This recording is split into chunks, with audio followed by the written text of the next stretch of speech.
ladies and gentlemen. The story you are about to hear is true. Only the names have been changed to protect the innocent. NBC brings you Dragnet.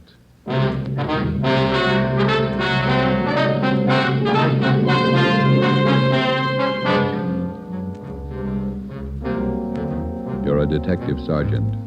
You've been off duty 2 hours. You receive an emergency call from the chief of detectives. An entire block in the heart of your city is threatened with complete destruction. Your job? Report at once. Dragnet, the documented drama of an actual crime, investigated and solved by the men who unrelentingly stand watch on the security of your home, your family, and your life.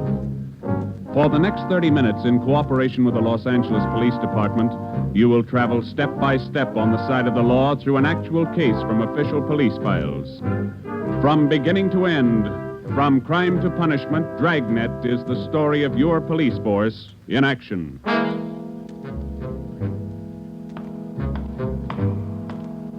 It was Tuesday, November 15th. It was raining in Los Angeles. We were off duty reporting in on an emergency call. My partner's Ben Romero. The boss is Ed Backstrand, chief of detectives. My name's Friday. It was 8:32 a.m. when I walked in the Spring Street entrance of the city hall. You Sergeant Friday? Yeah, that's right. Take my elevator, Sergeant. It's the only one in service. All right.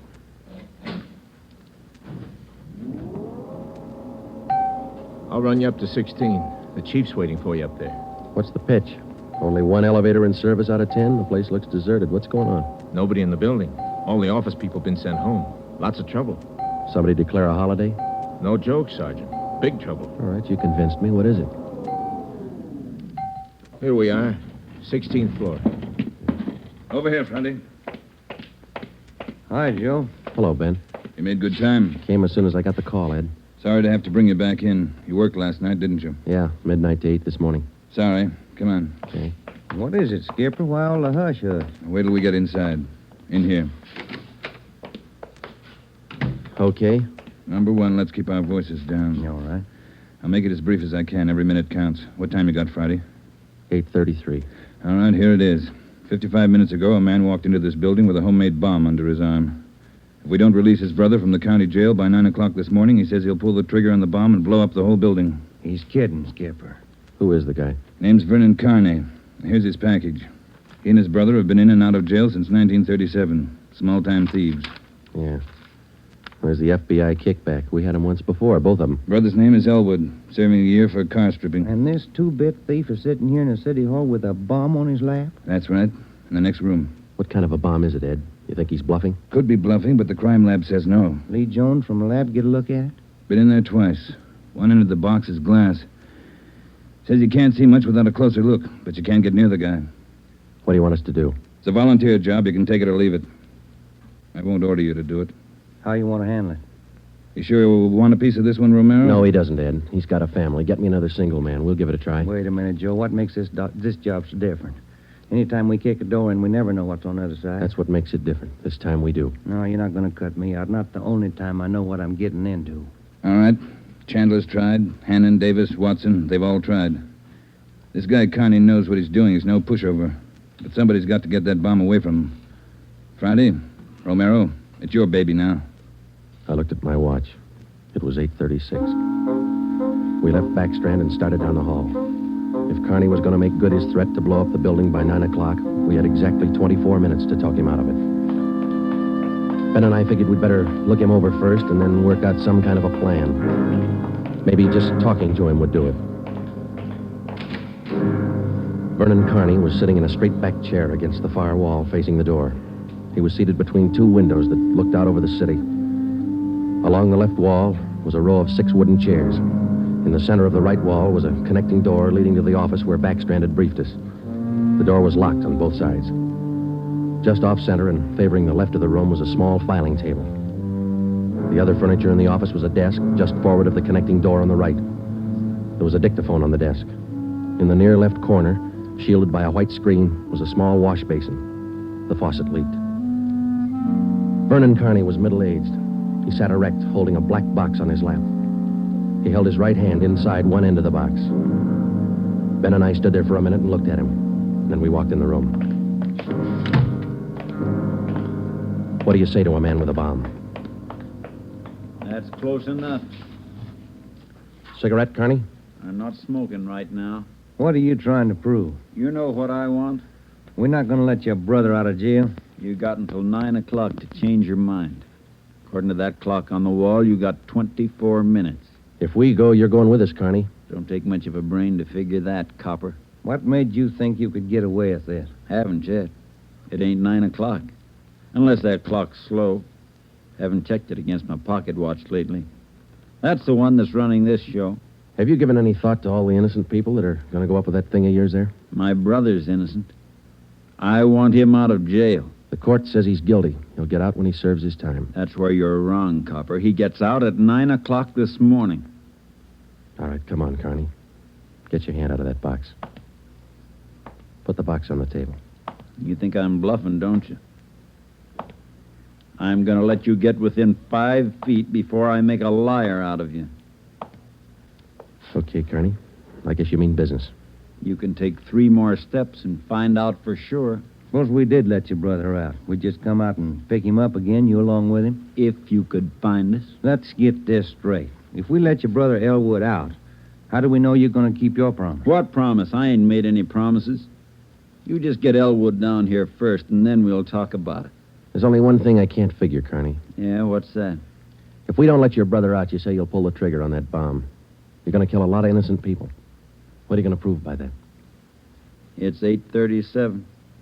You've got 23 minutes left. No, I wish you'd answer that one for me. Why do you want to kill a lot of innocent people? Don't try to con me, copper. I know they cleared everybody out of this building 45 minutes ago. I know they cleaned out the whole block. They got it roped off. Where'd you get your information? I got a couple of windows here to look out of. Don't you think it's about time to send somebody over to get Elwood? You know, Carney, we got a way out of this. We don't have to let your brother out neither. I've heard that before. What's to stop us from leaving the building along with the other few officers and let you sit here and touch off that bomb? Go ahead. It won't be a long wait without you. Who are you trying to kid? You'd let me blow up $10 million worth of taxpayers' money? Ah, no. You're going to let Elwood out. You'll wait till the last minute to do it, but you'll let him out.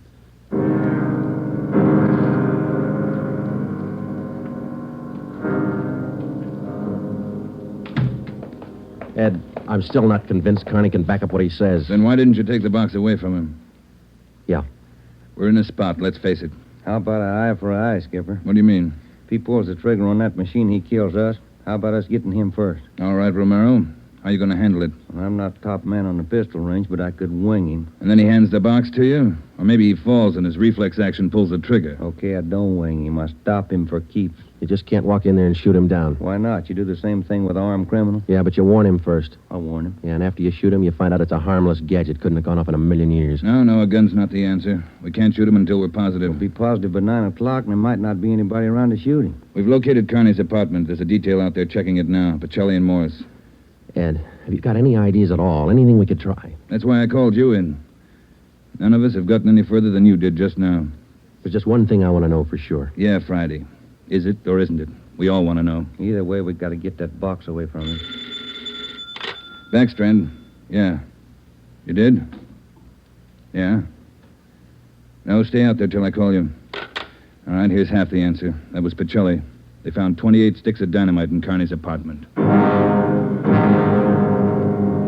We knew Carney wasn't kidding now.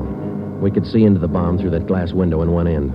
It looked like dynamite inside, and there was dynamite in Carney's room. We didn't know if he had the nerve to pull the trigger. We didn't know if it would go off when he did. But with only minutes remaining, nobody wanted to take the chance. From here on in, all of us agreed that Vernon Carney sat in the next room, holding in his 2 hands a force powerful enough to destroy us all. We had to get that box away from him, and to get that box, we had to have a plan. I looked at my watch. It was 8:40. 20 minutes till 9 o'clock. How do we get it away from him? I got an idea. It might work. Let's have it. Carney's sitting against the far wall between 2 windows. They're both open. Yeah, that's right. All right, if we could get a man through one of those windows, we might get Carney from behind. How are you going to get him? Whoever gets through the window could slug him. What do you do then? Somebody grabs the box. The crime lab can tell us what to do with it. How do we get a man through one of those windows? We're on the 16th floor. Well, there's some kind of a ledge that runs around the building on each story. Wide enough for a man to walk on? And let's take a look. All right. Looks pretty narrow, Joe. That's a good 18 inches. Could be done. Oh, too risky. It's raining out. That ledge is slippery. Strong wind out there, Joe. Tear a man right off the building. Yeah, I guess you're right. Well, there's still a way. How about a ladder? 16 floors, Skipper. There might be a way. The fire department would know that. I'll get Battalion Chief Erickson. Is Lee Jones in the building? No, he's over in the crime lab. I'll get him up here, too. I don't know, Friday. Maybe it'll work. It's got to, Ed. All right, now look. It's going to take a couple of minutes to set this up. We've got to know what Carney's doing every second of that time. Well, how about the dictaphone in there on the desk? Good. Get it on without him seeing you. We'll try. The dictaphone in there is connected to this one in here. This room is 1614. You got that? Yeah. All right, push down key 1614 on that machine in there and leave it down. Get the receiver off the hook and leave it off. Leave the receiver off. That's right. You know, if it isn't off the hook, we won't be able to hear a thing in here. All right. Come on, Ben. This is Backstrand. Give me Chief Erickson. Where's my brother? Still in his cell? You coppers are long on talk, but short on time. Yeah, we know. I'm telling you, for your own good, you'd better get Elwood over here. Carney, I'll bet if we get your brother on the phone here, he'll tell you he doesn't want any part of this. You mean Elwood don't want out? Since when? Sure he wants out, but not your way. He's only got a year to serve. Why don't you leave him alone? I told him I'd get him out. He didn't think I could do it. But I'm doing it. I'll make you a bet, Carney. Let us get your brother on the phone. He won't walk out of here with you. All right, get him on the pipe. Where you going? The phone's over here. Have to use the dictaphone. Got to get an okay from the chief. Elwood's still a prisoner. What's the matter with the phone? No operators. You know the building's been cleared. Oh, yeah. That's right. Almost forgot. Okay, you can use the dictaphone. This Friday, Ed. Carney wants to talk to his brother. Yeah, I know you'll have to send somebody over. Have them put the call on extension... wait a minute. What's that extension number, Ben? 2351. 2351, Ed. Right. It'll take a minute. Yeah. I'd kind of like to talk to El. Been a couple of months since I seen him. We've always been together, me and El, most of the time. Joe, let's go in and see if we can hurry that call. Good idea, boy. 16 minutes to 9. Hey, cop. Yeah. Forgot to hang up the dictaphone, didn't you? I put the receiver back on the dictaphone. Ben and I had failed to make good on the first step of the plan. When we got outside the door, we briefed Davis and Watson. They went in to sit with Carney. It would be their job to keep us posted on Carney's movements. The dictaphone was out. We went back into the office next door. Chief Sam Erickson of the fire department and Lieutenant Lee Jones from the crime lab were already there. We told Backstrand what happened. Would have been a help. We haven't got time to cry over it. Carney's wide awake, Skipper. He doesn't miss a thing. Backstrand told us the plan Friday. We can't run a ladder up from the street. Too high, Chief? Best we got is a 100-foot aerial. You figure 12 foot to the story, that'll take you up 96 feet, 8 floors. And we've got the latest equipment. What's the idea you had, Jones? Sam, can you get hold of a pump here in a hurry? Sure, we got a lot of scaling ladders, but you got nothing up there to hook 'em on. You figure on dropping down from the floor above? That's right, and I figure a pump here would do it. Sure it would. You could make it fast to the windowsill up there, but you got a 1.5 foot ledge in the way. No, what you want is a lifeline. You mean lower a man on a rope, Chief? Yeah, Romero. That's the quickest and the quietest. Could you rig it so one of my boys could do it? Sure, Ed. What's the risk? None if you work it right. We'll strap on a life belt, give the man heavy leather gloves. 2 of my men will lower him down. Pick your lightest man. What do you think, Lee? That's it. What do we do with the bomb when we get it? I figure that box Connie's holding is about a foot square. Here's what I'll do. I'll get you a bucket with a 1.5 foot mouth. It'll be full of water. Yeah? I'll have it right outside the door to that office. When you get that box, place it in the water. We'll get the bucket out of the building as fast as we can. And once we get the bomb underwater, we're in the clear. And I can't promise you that, but it's the safest way to handle it under the circumstances. All right, that's the procedure. Sam, you take care of your end. Right away. I'll get a detail to give me a hand down on the street. We'll have a car ready to take the bomb to a safe area to decommission it. Work as fast as you can. Come on, Sam. It's our baby, Joe. That's right. Which part of it you want, the rope or the bomb? You call it. Fire Chief Erickson says the lightest man on the rope. That's me, Joe. All right, I'll get the bomb out of the building. Okay, that's the routine. But carry this with you. The man that comes down on that rope has one chance to make good. You slug him and make it count because there's no second try. Yeah. And, Joe, when you grab that box, you got to get it away from Carney before he can squeeze the trigger. Then you got to get it down into the street. The elevator. You know how to operate it? That's pretty simple, but I'll double check with the operator. Better do it right now. Okay. Ed, we better get Carney's brother on the phone for him. He seemed anxious. Might be a pretty good stall. All right, Romero. That's the outside phone. Get to city jail. All right, Skipper. Get going, Friday. Okay.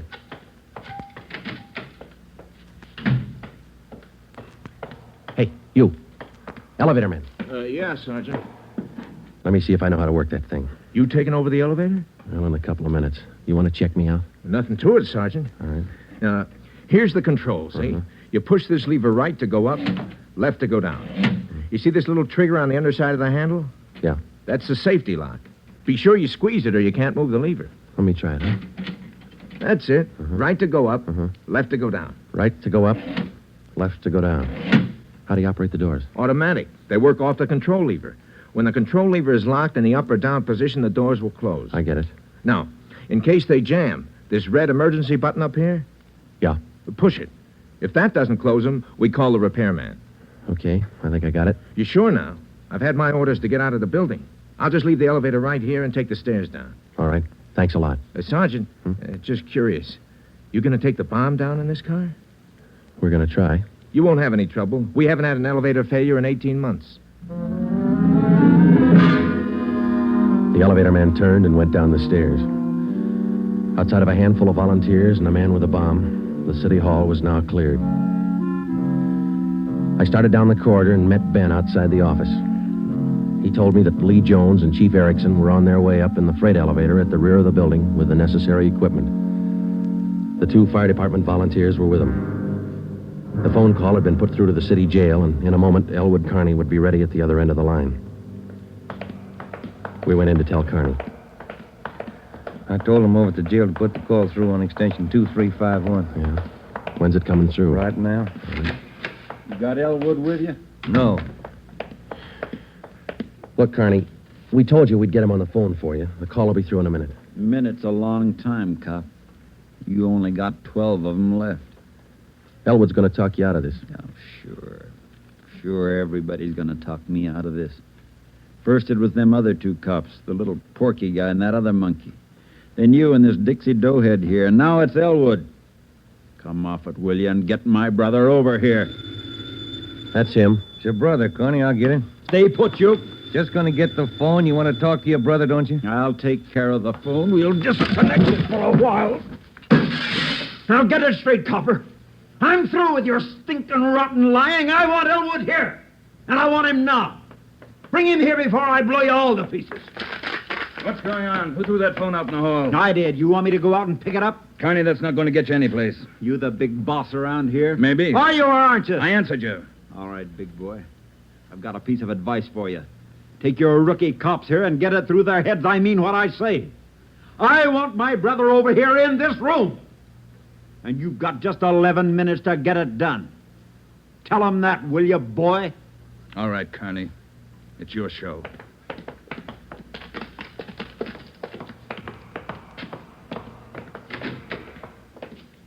All right, we got to work fast now.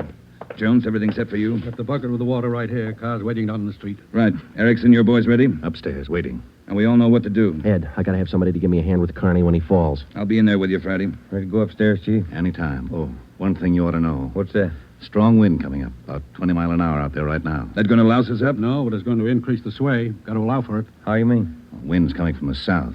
We'll lower you just to the right of the window. If I figure it correctly, the wind will do the rest. Bigger risk, but we don't control the weather. How you going to do it, Ben? As soon as I get in position, I'll reach in through the window on his right. I'll use the billy. Try to catch him on the right side of his head. One good hit should put him away. Let's make it 2 and be sure, huh? Right. You ready, Chief? Now, let's go. Ben. Yeah? Nothing. I'll be careful. You too, huh? What's the time, Friday? 8:50. Shouldn't take more than a couple of minutes for Romero to get down to that window, lest the wind gives him trouble. Jones, no use you sticking around. I'll give Friday a hand. That's my job. We've got to keep you alive to decommission the bomb. Bum joke. See you downstairs.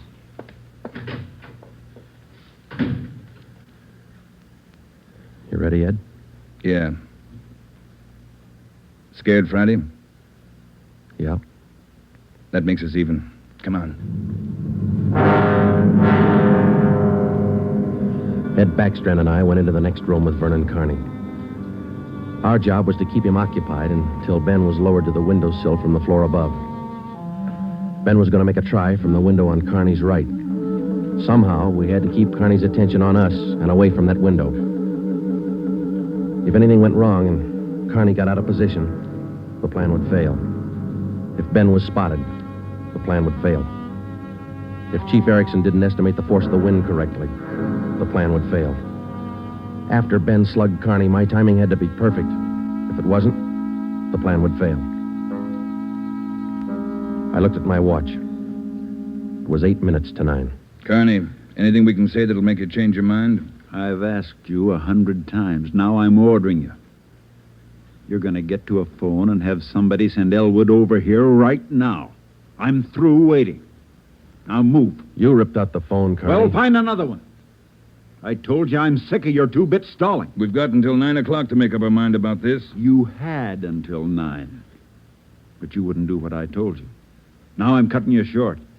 You guys have got exactly 1 minute to get a phone in this room where I can hear you call the jail and have them send Elwood over here. You said 9, Carney.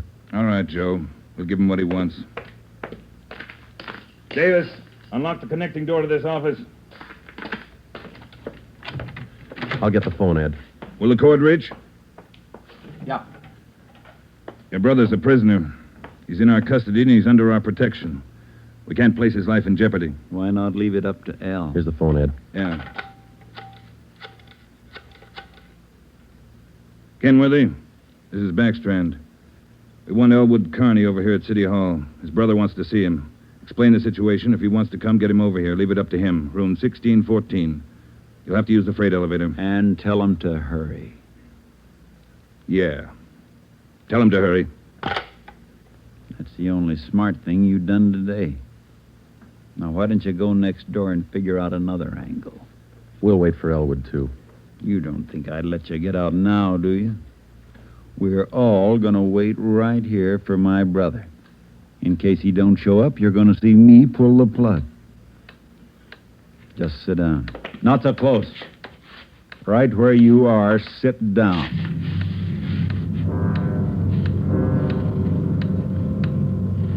Loud clock, ain't it? Windy. Getting cold in here.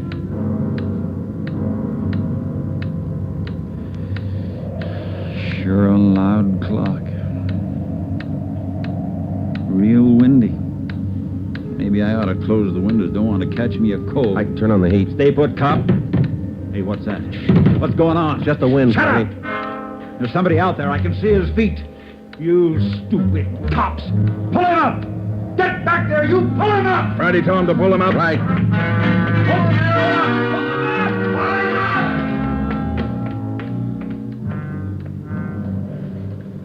up! All right, Carney.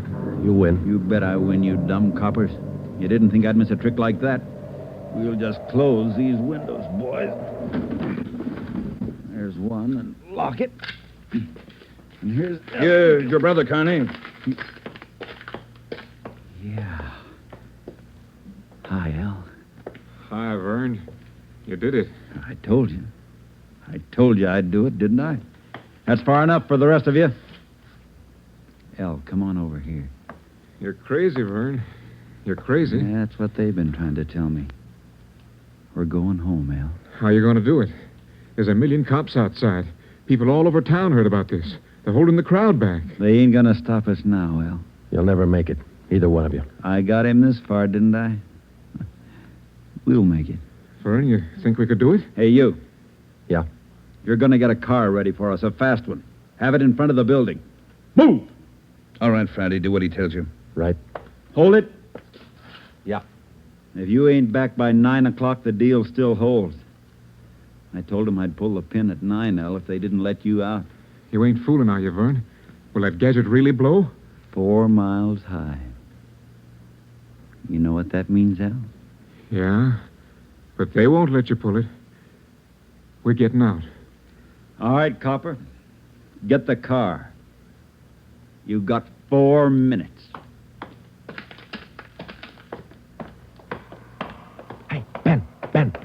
What happened? He spot me? Yeah, there's no time to explain. Now, listen. We gotta work fast. Yeah. We had to bring Carney's brother over from the jail. I don't think he cares if they get out or not. He just wants to use that bomb, and for some crazy reason, he's waiting until 9. How much time we got? Let me look. Less than 4 minutes. How about the ledge? You think you can do it? Strong wind. You'll have to hang on like a fly. I don't know. I can give it a try. Okay. Same plan. Every second counts. Now, I can't brief Ed. He's in the room with the guy. It's up to you and me. I'll get on the ledge from one of these offices. I hope I make it. If you don't, we'll know you tried. Hurry. Hey, Ben, wait a minute. Yeah? I forgot. The windows. The one on his right. He locked it. You'll have to crawl around to the one on the left. You got it? Right. Okay. The car will be ready in 2 minutes. Out front. Fine. Elle and I'll just sit here and wait. Gonna be good being back together, huh, Elle? We always were real good together, Vern. Yeah, that's the way brothers ought to be together all the time. Together. Vern, I'd feel better with a gun. We don't need no gun, Elle. We got the bomb. We'll need a gun when we get out, when we get on the road. Okay. Take your pick. They all got 'em. Hey, you, give him yours. I'm not carrying a gun. I left it in the other room. A cop without a gun? Who's kidding who? I left it in the other room. Frisk the big boy, Elle. He's got one. About time for the car, ain't it? 2 minutes to 9. Yeah, this feels like it. Right on his hip. Hey, Vern, look out! Grab him, Joe. I got him. Get the box. Leave that gun alone. I got him, Ben. I gotta get his hand out of it. Run, Joe. Get it in the water. Run!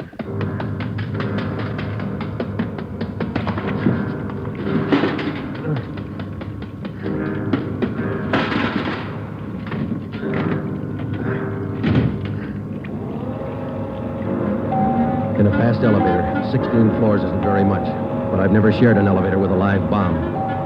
It seemed like minutes between floors. I kept watching the bucket. The bomb was completely underwater. A small stream of bubbles was hissing to the surface. I waited.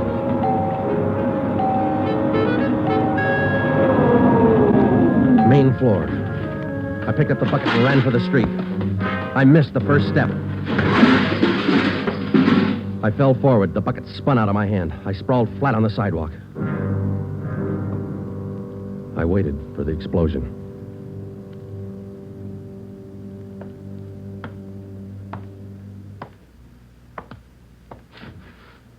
It didn't go off Friday.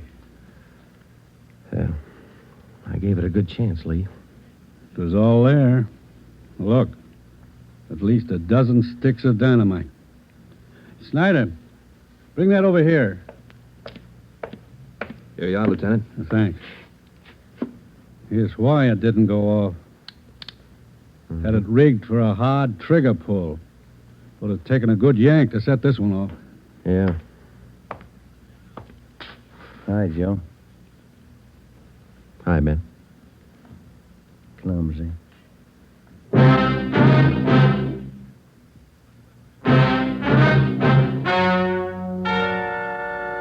The story you have just heard is true. Only the names were changed to protect the innocent. Vernon Carney was examined by 5 different psychiatrists appointed by the Superior Court and was found to be incompetent. He is now confined in the state mental institution for the criminally insane. Elwood Carney is now serving the balance of his sentence with no time off for good behavior.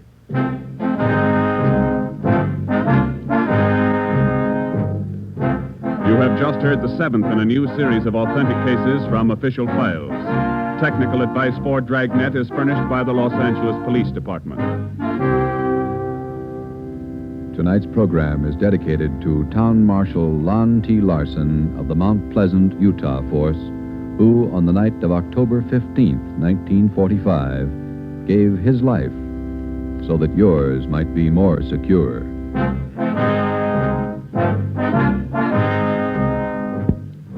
Dragnet came to you from Los Angeles. This is NBC, the national broadcasting company.